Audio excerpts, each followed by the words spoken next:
আসসালামু আলাইকুম সবাইকে টেকনিক্যাল কাউন্সিলের পক্ষ থেকে ধন্যবাদ। আজকে আমরা দেখব কিভাবে একটি এয়ার কুল চিলার কাজ করে এবং তাতে কি কি আছে এগুলো আজকে আমরা জানব। চিলার মূলত দুই ধরনের একটা হলো ওয়াটার কুল চিলার, একটা হলো এয়ার কুল চিলার।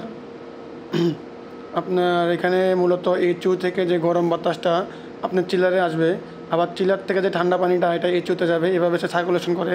এই দুই ধরনের চিলারে কিছু পার্থক্য আছে ইকুইপমেন্টে, তা আজকে আমরা জানবো।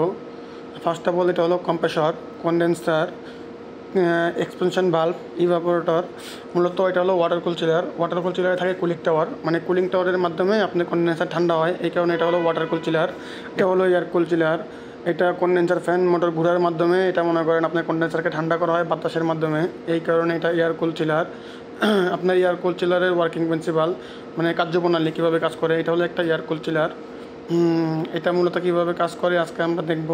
একটা এয়ার কুল চিলারে মূলত কম্প্রেসর থাকে, কন্ডেন্সার থাকে, ফ্যান মোটর থাকে, এক্সপেনশন ভালভ থাকে, আর ইভাপোরেটর থাকে।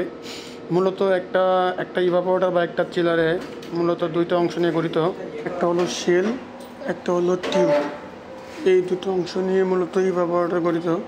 ঠিক আছে, আপনার মূলত এই যে এটা হলো শেল, এই যে মার্ক করা আছে এটা হলো শেল, আর এটা হলো কয়েল, মানে যেটা ভিতরে মনে করেন আপনার থাকে। এই যে আপনার যে কয়েল, এই কয়েল থেকে এই কয়েলে আপনার মনে করেন আপনার যে পানি থাকে, এই পানিটা এই কয়েলে থাকে। এই যে কয়েল একদিক দিয়ে ইন, একদিক দিয়ে আউট। আর এই যে এটা হলো রেফ্রিজারেন্ট বা গ্যাস। যখন আপনার গ্যাসটা আপনার সংস্পর্শে আসবে, পানির সংস্পর্শে আসবে, তখন আপনার এই পানিটা ঠান্ডা হবে। এটাই মনে করেন আপনার এইচইউতে বা আপনার এফসিউতে সাপ্লাই দেবে। আবার সে আবার মনে করেন গরম হয়ে আপনার এইচইউ বা এফসিউ থেকে রিটার্ন হয়ে আবার সে গরম হয়ে আবার সেখানে আবার রেফ্রিজারেন্টের সংস্পর্শে ঠান্ডা হবে। ঠিক আছে, মূলত একটা চিলার মূলত এভাবে কাজ করে। ঠিক আছে, আপনার মূলত থাকে কয়েলে থাকে মূলত পানি, আর সেলে থাকে গ্যাস। যখন আপনার মনে করেন পানি গ্যাসের সংস্পর্শে আসবে তখন ঠান্ডা হবে। আর এটা হলো কম্প্রেসর। এই কম্প্রেসরটা মূলত কাজ করে আপনার ইভাপোরেটর থেকে যে গ্যাসটা আসে, যে বাষ্পটা, এটা কম্প্রেসরের কাজ হলো সংকুচিত করা। ওই গ্যাসটা সংকুচিত করে সে কন্ডেন্সারে দেয়। এটা মেন কাজ হলো সেই কন্ডেন্সারকে এই গ্যাসটা সাপ্লাই করবে। এটা হলো মেন কাজ। ঠিক আছে, এইভাবে কাজ করে সে। আর এটা হলো মনে করেন একটা এয়ার কুল চিলার। একটা এয়ার কুল চিলারের আপনার স্ট্রাকচার, একটা এয়ার কুল চিলার মূলত এইভাবে থাকে।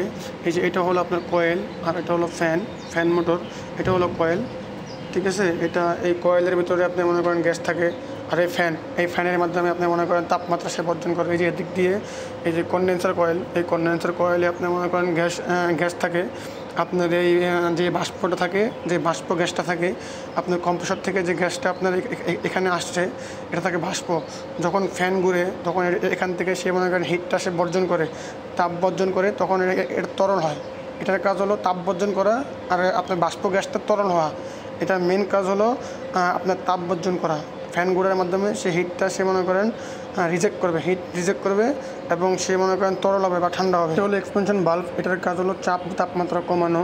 আর এটা হলো আপনার কম্প্রেসর, তো বললামই। এটার কাজ হলো লো টেম্পারেচার আর লো প্রেশারে ওই গ্যাসটা সে মনে করেন কম্প্রেসরে সংকুচিত করবে এবং সে কন্ডেন্সারে সাপ্লাই দিবে। ঠিক আছে, আর এটা হলো আপনার এক্সপেনশন ভালভ। এক্সপেনশন ভালভে আপনার হাই প্রেশার আর লো টেম্পারেচারে যে গ্যাসটা আছে, এটা এখানে আসবে। এখানে এসে সে আবার লো প্রেশার আর লো টেম্পারেচারে সে সাপ্লাই করবে। এটার কাজ হলো আপনার লো প্রেশার, আপনার হাই প্রেশারে ঢুকবে, লো প্রেশারে বের হবে। এটার মেন কাজ হলো এটা, সে তাপমাত্রা কমানো। সো সবার এক্সপেনশন ভালভ থেকে সে এখানে চিলারে যাবে।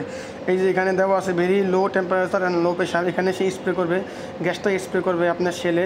তখন আপনার যে টিউবের ভিতরে পানি থাকে, এটা সংস্পর্শ হয়েছে আপনার যে পানিটা ঠান্ডা হয় এবং সে সাপ্লাই দেবে। সো সবাইকে ধন্যবাদ। অবশ্যই আমার চ্যানেলটি সাবস্ক্রাইব করবেন, ফলো করবেন। আসসালামু আলাইকুম।